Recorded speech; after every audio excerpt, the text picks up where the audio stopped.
हो, चाहे मुस्लिम हो, चाहे सिख हो, चाहे ईसाई हो, उन लोगों के लिए सब कुछ, कुंभ में जाए नहाए सब कुछ कर सकते हैं। लेकिन जो कट्टरपंथी लोग हैं जो कहते हैं कि सेकुलरिज्म की जो लोग बात करते हैं, दुकान खोल के बैठे हैं, उनसे पूछिए सेकुलरिज्म कहाँ है। बांग्लादेश में आपने देखा कि हिंदुओं को चुन चुन के मारा गया, बहन बेटियों की अस्मिताओं के साथ खेला गया, उनको बड़े बड़े बिजनेसमैन को देखिए जमीन पे लाके छोड़ दिया, तो वो फिर सेकुलरिज्म की दुकान खोल के कहाँ चले गए भाई बताइए। तो ऐसा नहीं है, जो लोग अच्छा काम करेंगे वो किसी भी धर्म के हो सकते हैं, वो हर जगह के लिए अलाउ है। कुंभ में सभी जा सकते हैं कह रहे हैं। जो लोग हमारी सभ्यता को अपने तरीके से मानेंगे, मैनेज करेंगे, वो लोग जा सकते हैं। जो लोग हमारे धर्म को कुछ और देख करके करेंगे तो फिर उनके लिए तो फिर निश्चित रूप से हम लोग मना करेंगे कि उनको नहीं जाना भी चाहिए।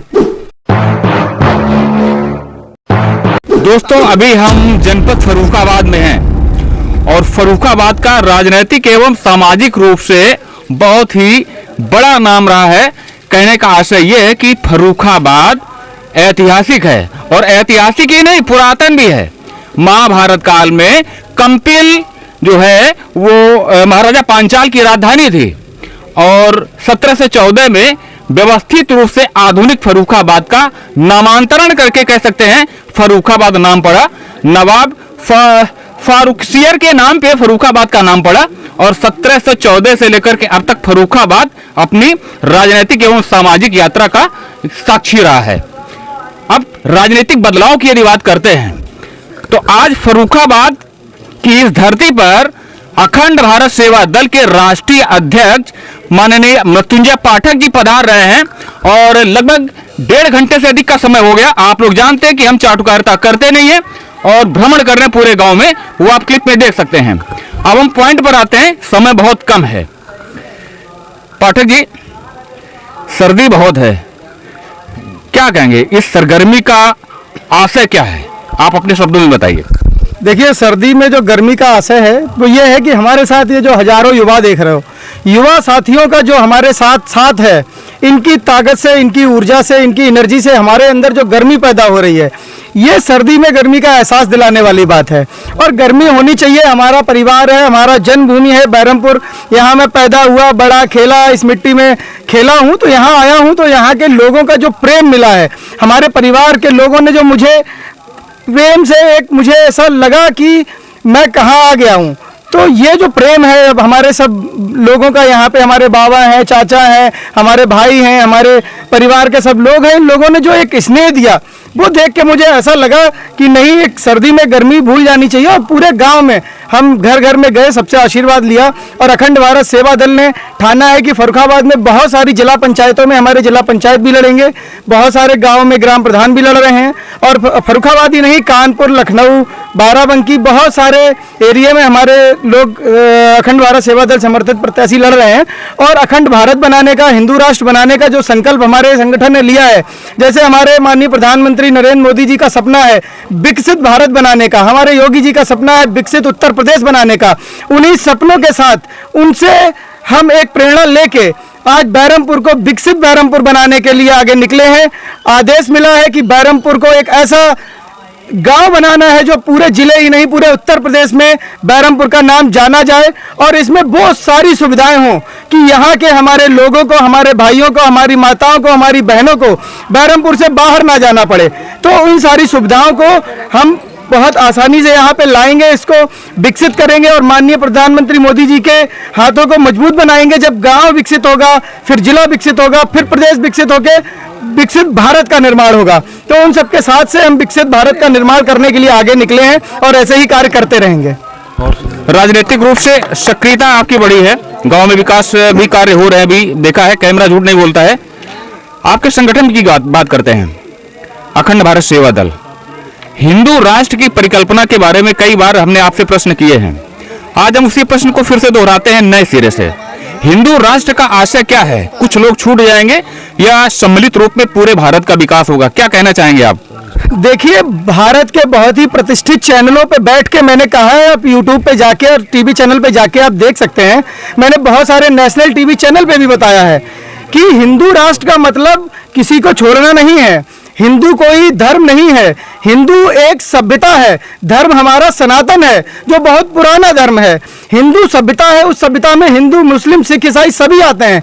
हिंदू सभ्यता को जो लोग मानेंगे वो हमारे साथ रहेंगे और हिंदू राष्ट्र का निर्माण होगा और होके रहेगा। हमारा पूरा संगठन उसके लिए कार्य कर रहा है, कोई भी छूटेगा नहीं, सभी साथ चलते रहेंगे और हिंदू राष्ट्र बनता रहेगा। अंतिम प्रश्न, महाकुंभ चल रहा है, मुस्लिमों की दुकानें न लगें, हिंदुओं की दुकानें लगें। कुछ लोग कह रहे हैं, सोशल मीडिया में प्रश्न उठाए जा रहे हैं कि मेन स्ट्रीम मीडिया इस मुद्दे को दबा रहा है। क्या कहेंगे, मुस्लिमों की दुकानें न लगें तो कहीं ऐसा तो नहीं है कि भारत जो सर्वधर्म समभाव का एक जो मूलाधार रहा है जीवन शैली में, सांस्कृतिक या सामाजिक रूप से, तो क्या समझेंगे कि ये कॉन्फिडेंट नहीं हो रहा है, सीमित नहीं हो रहा है दायरा? क्या कहना चाहेंगे आप? नहीं, आप थोड़ा सा देखिए, आप मीडिया वाले भाई हैं, हमारे सब भाई हैं और सारी चीज़ें सही बताते हैं। मैं बिल्कुल कहना चाहूँगा, ऐसा कहीं भी नहीं है कि मुसलमान उसमें ना लगाएं, कुंभ में दुकानें ना लगाएं। देखिए, हमारे कलाम साहब थे, मंदिर जाते थे, सब जगह जाते थे, हमारे राष्ट्र को कितना बड़ा उन्होंने काम किया, एक मिसाइल तैयार की। कबीरदास जी को देखिए, हिंदू के हमारे उसके लिए काम किया है। तो जो लोग सही काम करेंगे, वो चाहे हिंदू हो, चाहे मुस्लिम हो, चाहे सिख हो, चाहे ईसाई हो, उन लोगों के लिए सब कुछ, कुंभ में जाए ना है, सब कुछ कर सकते हैं। लेकिन जो कट्टरपंथी लोग हैं, जो कहते हैं कि सेकुलरिज्म की जो लोग बात करते हैं, दुकान खोल के बैठे हैं, उनसे पूछिए सेकुलरिज्म कहाँ है। बांग्लादेश में आपने देखा कि हिंदुओं को चुन चुन के मारा गया, बहन बेटियों की अस्मिताओं के साथ खेला गया, उनको बड़े बड़े बिजनेसमैन को देखिए जमीन पे लाके छोड़ दिया। तो वो फिर सेकुलरिज्म की दुकान खोल के कहाँ चले गए भाई, बताइए? तो ऐसा नहीं है, जो लोग अच्छा काम करेंगे वो किसी भी धर्म के हो सकते हैं, वो हर जगह के लिए अलाउ है। कुंभ में सभी जा सकते हैं, कह रहे हैं। जो लोग हमारी सभ्यता को अपने तरीके से मानेंगे, मैनेज करेंगे, वो लोग जा सकते हैं। जो लोग हमारे धर्म को कुछ और देख करके करेंगे तो फिर उनके लिए तो फिर निश्चित रूप से हम लोग मना करेंगे कि उनको नहीं जाना भी चाहिए। नया संगठन है, नई फिजा है, लेकिन आप भी युवा है, यूथ है। आपकी जो जवाब होते हैं ये राजनीतिक रूप में इतने परिपक्व क्यों होते हैं? ये किसका मतलब सानिध्य का, कुछ संगत का कह सकते हैं? नहीं, बिल्कुल, मेरे जो राजनीतिक गुरु हैं माननीय नरेंद्र मोदी जी हैं, मैं उनको सुनता हूं, उनके साथ रहता हूं। माननीय ब्रजेश पाठक जी जो कि उत्तर प्रदेश के उप मुख्यमंत्री हैं, उनका सानिध्य मुझे बहुत अच्छे तरीके से प्राप्त होता रहता है। उनसे मैं सीखता हूं कि उत्तर प्रदेश में कैसे कार्य करना चाहिए, कैसे स्वास्थ्य व्यवस्थाएं समुचित रूप से चलनी चाहिए, कैसे भ्रष्टाचार कम होना चाहिए, कैसे जो एक तरीके से लोग ऐसे दंगे फैला देते हैं उनको कैसे ख़त्म करना चाहिए, लड़ाई दंगे बंद होने चाहिए, जो लोग गलत तरीके से लड़ते हैं उनसे कैसे निपटना चाहिए। तो हमारे जो माननीय ब्रजेश पाठक जी हैं, उनसे मैंने बहुत कुछ सीखा है। वो हमारे उप मुख्यमंत्री हैं, हमारे बहुत ही मतलब ये समझिए उनके साथ हमारा बहुत अच्छा प्रेम है और उनका आशीर्वाद सदैव मुझे मिलता रहता है। उनके आशीर्वाद से ही मैं सब ये कार्य कर पा रहा हूँ और उनका आशीर्वाद सदैव मेरे पास रहेगा। उन्हीं के द्वारा जो मैंने सीखा है और उनका जो काम करने का तरीका है कि कैसे विकास हो, कैसे माननीय ब्रजेश पाठक जी उत्तर प्रदेश को विकसित उत्तर प्रदेश बना दें, कैसे माननीय ब्रजेश पाठक जी उत्तर प्रदेश को एक उत्तम प्रदेश बना दें, उनसे जो मैंने सीखा है। दिन रात 24 घंटे, आप रात के 2 बजे मुझे फ़ोन करेंगे, आपका भाई 2 बजे तैयार रहेगा, क्योंकि मैंने उनसे सीखा है। माननीय उप मुख्यमंत्री जी के पास अगर रात में 2 बजे फ़ोन आता है तो वो 2 बजे समस्या का निराकरण करते हैं। तो उनसे जो सीख के मैंने प्रेरणा ली है, मैं बिल्कुल माननीय ब्रजेश पाठक जी उप मुख्यमंत्री जी के कदम पे चल रहा हूँ, उनके पद चिन्हों पे चल रहा हूँ, उनसे ही प्रेरणा लेके मैं कार्य करता रहता हूँ। धन्यवाद आपका। तो ये ब्रजेश पाठक जी को गुरु मानते हैं, मृत्युंजय पाठक जी हैं, और ये इस फर्रुखाबाद में कौन सा गांव ये है भैया? बैरमपुर बोलते हैं। बैरमपुर ग्राम सभा है और इसमें जनसंपर्क चल रहा है। जरा सराउंडिंग घुमाइए, जरा कैमरा घुमाइए थोड़ा। इसमें देख सकते हैं कि युवाओं की फौज है, एक युवा नेता है। और इस गांव के बारे में यदि बात करें तो कानपुर देहात की अपेक्षा ये गांव विकासशील है।